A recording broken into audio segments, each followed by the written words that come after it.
नमस्कार साथियों, कैसे हैं आप सभी।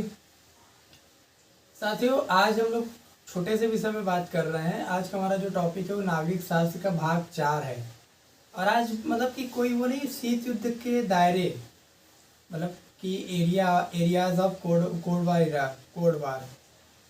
तो देखिए क्या है ना कि पहली चीज़ तो जैसा आपको देख रहे हैं, देश भर का हालत, देश में हर जगह बारिश हो रही है, गैस का तबाही चल रहा है। तो मतलब कि मैं क्लासरूम तक नहीं जा पा रहा हूँ क्योंकि बारिश हो रही है। तो मैंने सोचा क्यों ना आज घर पे ही आपको वीडियोस अपलोड करके पहुँचाया जाए, आपकी पढ़ाई रुके ना और हमारा काम भी चलता रहे। तो आज मैं जो जो चीज़ें बोलूँगा वो इम्पोर्टेंट रहा करेगी, मतलब कि उसकी जो हेडिंग्स रहा करेगी वो आपके मतलब कि देखिए स्क्रीन पर दिखेगा। तो पहले तो अगर हमने बात किया शीत युद्ध के दायरे, ये भाग 4 है। अध्याय 1 का नागरिक शास्त्र समकालीन विश्व की राजनीति का जो हमारा किताब है उसका अध्याय ये भाग 4, जिसमें एक हेडिंग आती है शीत युद्ध का दौर। आज हम लोग को इसी के बारे में जानना है।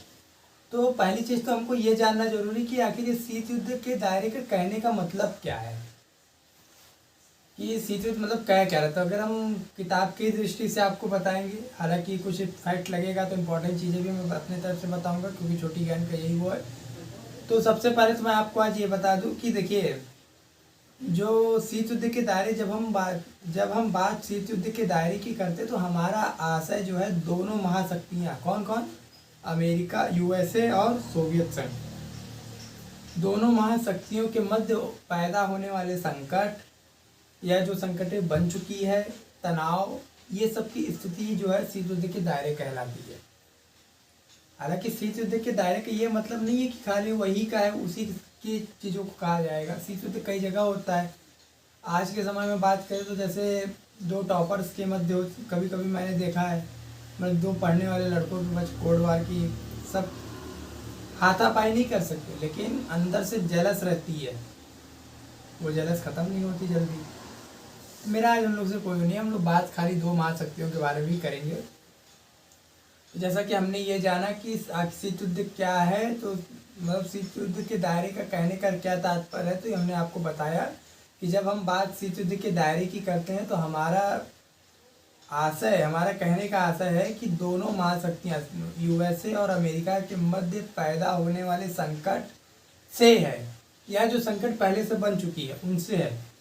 तो हालांकि अब तो शीत युद्ध खत्म हो गया, तो मुझे तो सब बताना होगा ना कि क्या क्या संकट बनने थे, क्या बन चुके थे, मतलब क्या होने वाले थे, क्या होने से बचा। तो मैंने पांच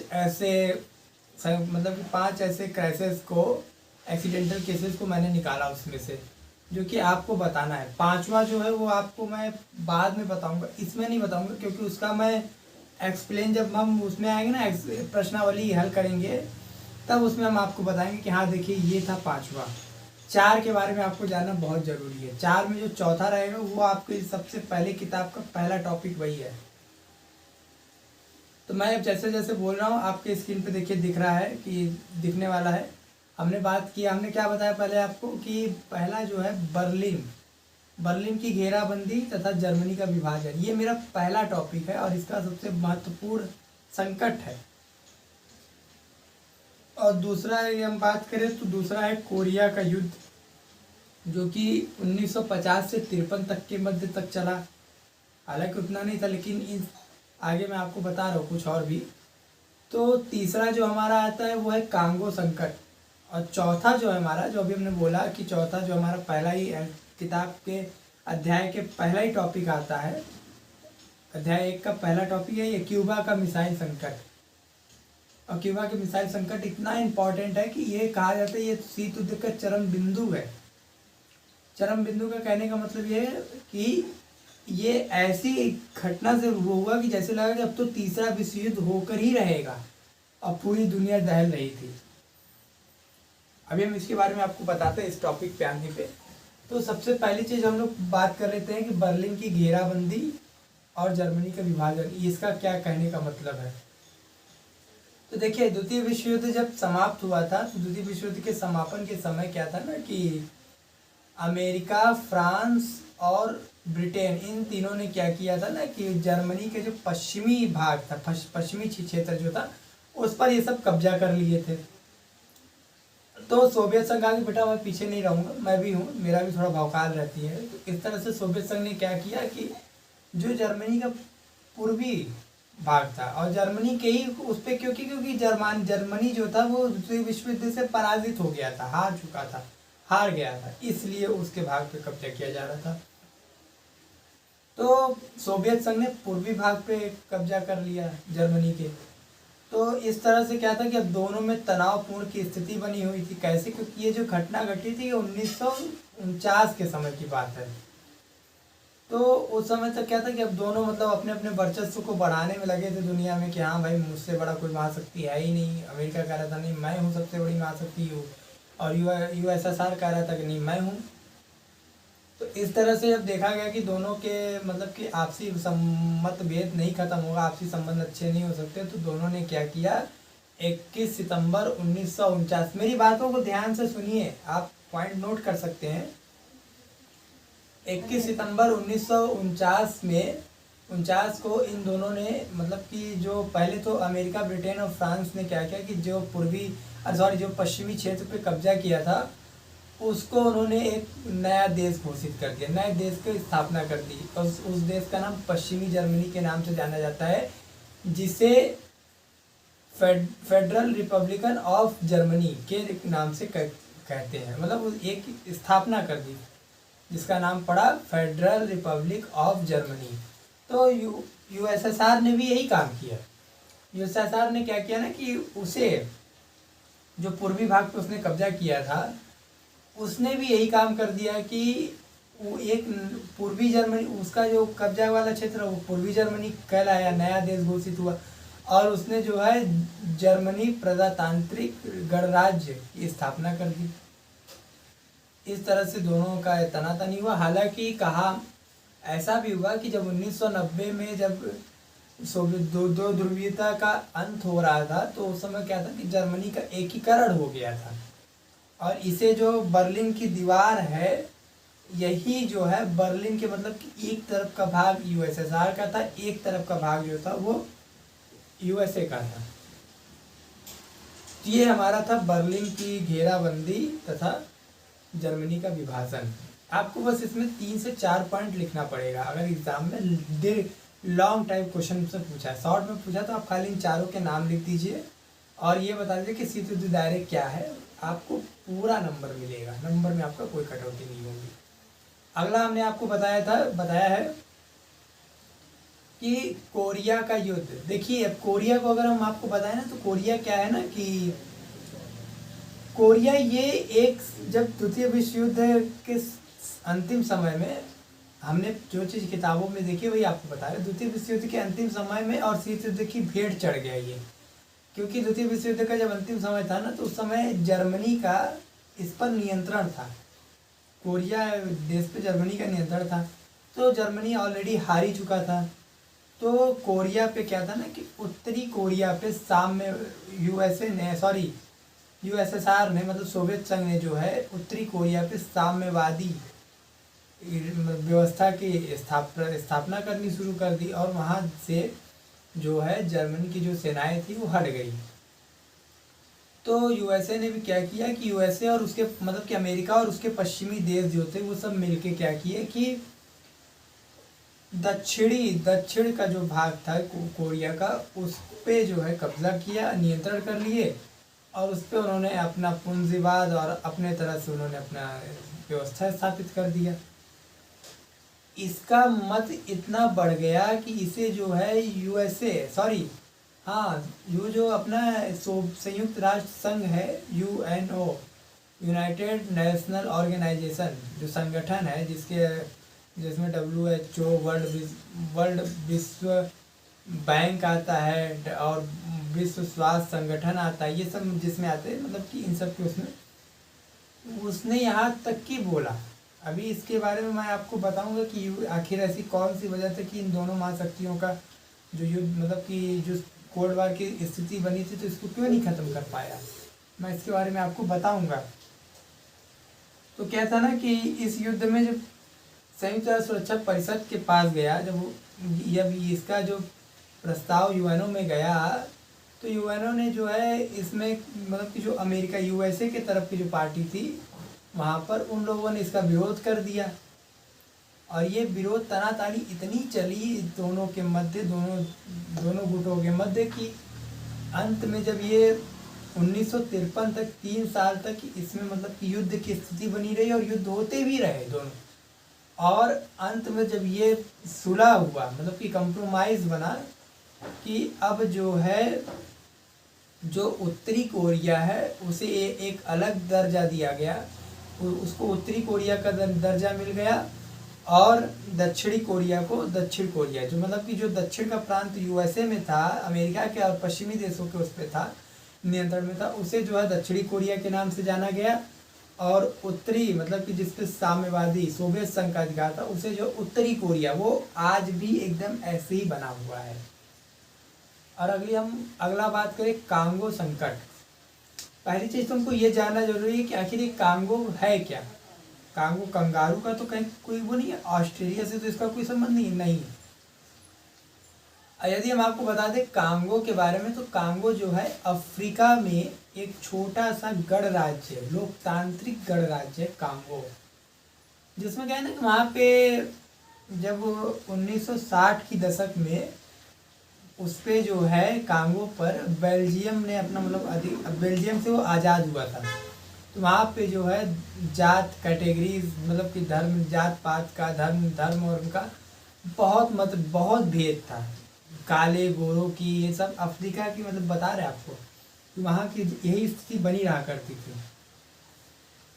तो मतलब कि जब ये वहाँ पे था ना ऐसी स्थिति बनी हुई, तो दोनों महाशक्तियों ने यूएसए ने जो है यूएसए का क्या किया कि उसने एक कैटेगरी पे आकर अपना समर्थन किया, तो सोवियत संघ ने भी क्या किया कि एक कैटेगरी को अपना समर्थन देने लगे। जिस तरह से अपने देश में क्या होता है कि कोई मुद्दा बनता है तो अपने देश की पार्टियां क्या करती हैं उसके मतलब, या जैसे हो जाए अभी पुलवामा हमला हुआ था, हालांकि बहुत अपने देश में एकता की दिखी थी हमको और रहनी भी चाहिए, लेकिन उसके बाद भी क्या था ना कि कुछ राजनीतिक पार्टी जो थी वो अपने अपने तरह से दे रही थी। तो ऐसे वहाँ पे भी ये भी समझ लीजिए कि ये दोनों भी एक पार्टी की तरह बन के गए थे, और वहाँ ऐसे मतलब कि वो एक कैटेगरी का सपोर्ट करे तो वो एक कैटेगरी को बता रहा था। इन सबको देखते हुए बेल्जियम ने जिसने मतलब कि उस पर अधिकार कर रखा था, उसने आकर वहाँ के अपनी नागरिक सुरक्षा के लिए मतलब कि अपनी सेनाएं तैनात कर दी। तो कांगो की जो सरकार थी उसने यूएनओ में इसके लिए अपील की कि यहाँ से बेल्जियम जो है अपनी सेनाएं हटा ले। सुनिएगा, ये बहुत इंपॉर्टेंट पॉइंट है। तो बेल्जियम जो है वहाँ से अपनी सेनाएं हटा ले, तो बेल्जियम ने क्या किया कि इसे न देखते मतलब कि बेल्जियम का क्या था कि वहाँ से सेनाएं हटा ले, तो यूएनए के जो महासचिव थे उन्होंने इस पर थोड़ा तहकीकात करते हुए, इसको समझते हुए वो वहाँ से मतलब इसको देखने आए, कांगो आने के लिए उन्होंने तय किया। और जब वो जिस वायुयान से वहाँ आ रहे थे उनकी वायुयान में दुर्घटना से मौत हो जाती है, एक्सीडेंट हो जाता है, मतलब कि एक तरह से कहा जाए वो साजिश था कि मौत हो गई थी, ये हमें भी नहीं मालूम, लेकिन जो हमने किताब में देखा उसमें ये लिखा है कि वायुयान दुर्घटना हुई थी जिसमें उनकी मौत हो गई और वे नहीं आ पाए। तो वहाँ से फिर जो दोनों यूएसओ और जो यूएसएसआर दोनों वहाँ से हट गए और कांगो को फेडरल कर दिया, आज़ाद कर दिया मतलब। तो वो वहाँ पे जो है फिर लोकतांत्रिक गणराज्य की वहाँ स्थापना हो गई और ये भेदभाव का अंत हुआ था, वहाँ से अंत होना शुरू हुआ। अंतिम है हमारा इसका ये टॉपिक है क्यूबा का मिसाइल संकट। ये बहुत इंपॉर्टेंट, इसको बड़ा थोड़ा ध्यान से सुनिएगा आप। इसमें क्या था ना साथियों कि देखिए क्यूबा में मतलब कि 1961 के अप्रैल में सोवियत संघ के नेताओं को ये चिंता सता रही थी कि कहीं अमेरिका जो है उनके साम्यवादी स्थापित राज्य में मतलब क्यूबा पर आक्रमण न कर दे। क्यूबा एक अमेरिका से सटा द्वीपीय देश है जिस पर मतलब कि वह है तो वो अमेरिका है उसमें, लेकिन जिस पे सोवियत संघ का वो क्या है कि क्यूबा जो था वो सोवियत संघ से अटैच था। सोवियत संघ उसको मतलब कि आर्थिक सहायता देता था, महत्वपूर्ण संसाधन उसके पास थे। तो इसे देखते हुए सोवियत संघ ने क्या किया कि और वहाँ के और उससे ये भी डर था कि कहीं अगर अमेरिका ने उस पर आक्रमण कर दिया तो क्यूबा के राष्ट्रपति का तख्ता पलट हो जाएगा, वो हमारी पार्टी छोड़ के उधर चला जाएगा। और वहाँ के राष्ट्रपति उस समय जो थे फेडरल कास्ट्रो नाम था उनका, फेडरल कास्ट्रो। तो उन्होंने मतलब कि इस डर से तो क्या किया ना कि सोवियत संघ ने क्यूबा में अपनी मिसाइलें, परमाणु बम की मिसाइलें तैनात करा दी। अब जब वो परमाणु बम की जो मिसाइलें वहाँ पे तैनात कराई थी तो इसे देखते हुए इसकी भनक, मतलब कि इसकी भनक अमेरिका को 3 हफ्ते बाद लगी कि यहाँ पे परमाणु, यूएसएसआर ने जो है परमाणु मिसाइलें तैनात की है और वो परमाणु मिसाइलों से अमेरिका का लगभग 2 गुना भाग ऐसे ही खत्म हो जाता है, तबाह हो जाता है। इतना मतलब कि परमाणु मिसाइलों में। और सबसे बड़ी चीज़ वसीगटन और जो महत्वपूर्ण अमेरिका की जो इम्पोर्टेंट एरियाज थे वो सब पहले निपट जाते उसमें। तो इसे देखते हुए इसी तरह से क्या हुआ ना कि इसको मैनेज करते हुए अमेरिका ने क्या किया,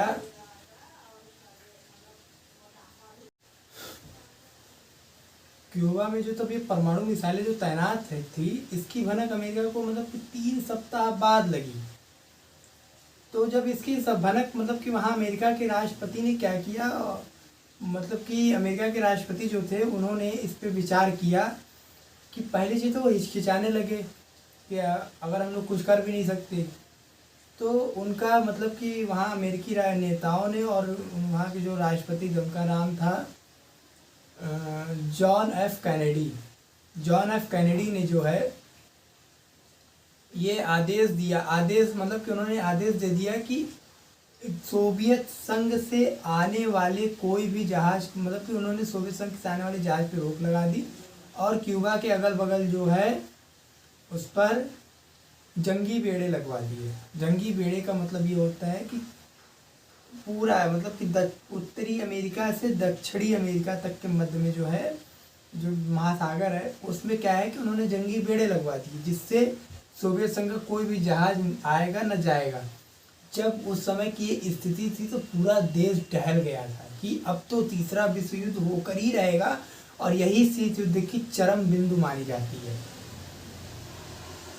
लेकिन दोनों महाशक्तियों ने सहनशीलता से और शांतिपूर्ण ढंग से अपने मतलब विचार किया और इस युद्ध को टाल दिया, जिससे तब जाके देश के मतलब कि अन्य दुनिया के अन्य देशों ने चैन की सांसें ली। तो ये था हमारा आज का टॉपिक। अगले टॉपिक में हम लोगों को बात करनी है, मेरा 2 टॉपिक और है, उसके अलावा फिर ये 2 टॉपिक क्लियर हो जाएगा। फिर हम लोग जो है नेक्स्ट लेसन की बात करेंगे जब हमारा बुक कंप्लीट हो जाएगा, पूरा मतलब कि पूरा बुक कंप्लीट हो जाएगा, दोनों बुक्स क्लियर हो जाएंगे, जब हम लोग एग्ज़ाम के निकट आएंगे बोर्ड एग्ज़ाम के लगभग दिसंबर जनवरी में मेरा क्या चलेगा कि मैं बोर्ड एग्ज़ाम के तैयारी मतलब बताऊंगा कि हाँ ये चीज़ें आने वाली है, ये चीज़ें आप पढ़ लीजिए, इनके बारे में हम लोग को जो इम्पोर्टेंट लगेगा हम लोग उस पर ध्यान देंगे ताकि हम लोग का समय भी बचे और हम लोग सब कुछ कवर भी कर ले और हम लोगों का एक भी मतलब कि क्वेश्चन ना छूटे। तो मिलते हैं अगले वीडियो में। जय हिंद, जय भारत।